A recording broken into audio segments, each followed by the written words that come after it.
அனைவருக்கும் எனது பணிவான வணக்கங்களையும் மனமார்ந்த வாழ்த்துக்களையும் தெரிவித்துக் கொண்டு இன்றைய பதிவில் அதாவது குரு பயிற்சி பலன்.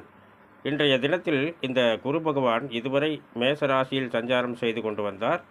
இப்பொழுது இன்றைய தினம் ரிஷப ராசிக்கு பயணம் செய்து அங்கே சஞ்சாரம் செய்ய போகிறார்.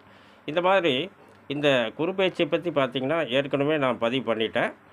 ஆனால் இன்றைக்கி பார்க்க போகிறது இந்த குரு பகவானுடைய பார்வையால் என்ன பலன்கள் கிடைக்கப் போகிறது.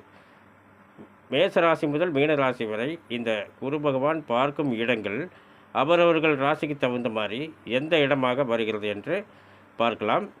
அனைவரும் பார்த்து பயனடைய வேண்டும். இதன் விரிவான ஒரு பலன்களை எனது அடுத்த பதிவில் வர இருக்கிறது இன்னும் சற்று நேரத்தில். அதனால் அனைவரும் பார்த்து பயனடைய வேண்டும். மேலும் விவரங்கள் அறிய என்றும் புலிப்பாணி என்ற ஜோதிட தலைப்பை பாருங்கள். நன்றி, வணக்கம், வாழ்த்துக்கள்.